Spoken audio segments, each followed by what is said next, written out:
मध्ये ठेव माहिती थांब थांब थांब 2 मिनिट वा वा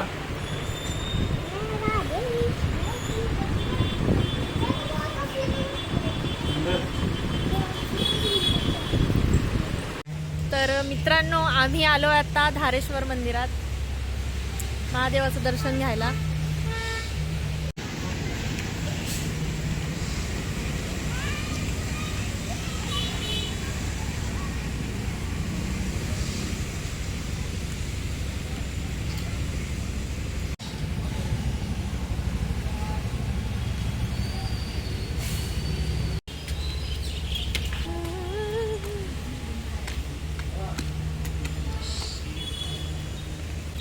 संध्याकाळी गर्दी नसल्यामुळे आज छान दर्शन झाले महादेवाचे. पण मंदिराचे काही रूल्स असल्यामुळे आतलं गाभाऱ्यातलं काही रेकॉर्ड करता आलं नाही, म्हणून बाहेर मंदिराचा परिसरच दाखवला आहे. यावेळेला मंदिरात बरीच शांतता आहे,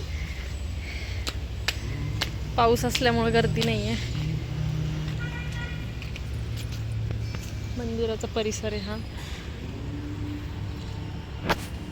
आता आम्ही आलो आहे ओंकारच्या मित्राच्या शॉपमध्ये. त्यांचं फिश टँक आणि पक्ष्यांचं शॉप आहे, म्हणजे त्याच्यात छोटे पेट बर्ड्स, मासे वगैरे ठेवतात ते विकायला. आणि बाकी फिशसाठी जे साहित्य लागतं, खाद्य, पक्ष्यांचं जे खाद्य असतं, ते सगळ्या वस्तू आहेत त्यांच्या शॉपमध्ये.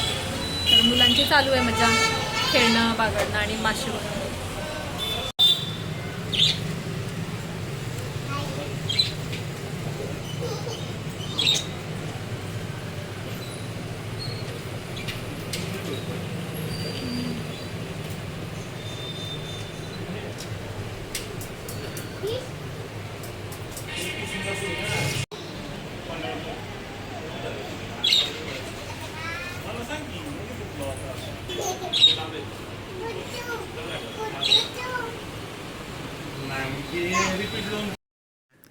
आज खरेदी काही करायची नव्हती, म्हणून मी निवांत मासे बघत बसले होते.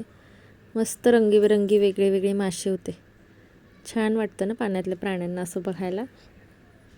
हा मासा ना मला अगदी फोटोहॉलिक वाटत होता, कारण त्याला जसा कॅमेरा दिसला ना, तो त्याच्यासमोरून हलायलाच तयार नव्हता. आपल्या राधाबाई मात्र इकडचा मासा बघू की तिकडचा मासा बघू, पक्ष्यांना बोलू की काय करू नक्की, असं चालू होतं तिचं. मी मात्र निवांत मासे पाहत होते. आपल्याला पोहता येत नाही म्हणून काय झालं, पाण्यात पोहणारे मासे पाहूनच समाधान मानावं. आणि हा हा हा आमचा दगड चोरणारा चोर.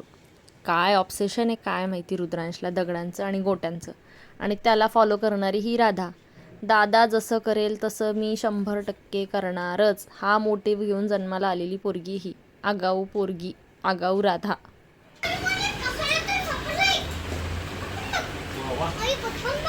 हो दादा, तिरंगा तिरंगा याच्यामध्ये ठेव, मध्ये ठेव माहिती थांब थांब थांब 2 मिनिट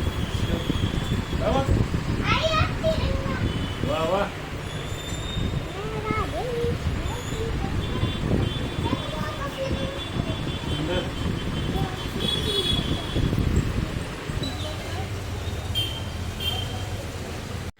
आयुष्यात कितीही मोकळेपणाने जगत असले तरी अशा पिंजऱ्यात कोंडलेल्या पक्ष्यांना पाहून मनाची कोंडी नक्कीच होते. असो, भेटू पुढच्या ब्लॉगमध्ये. श्री स्वामी समर्थ.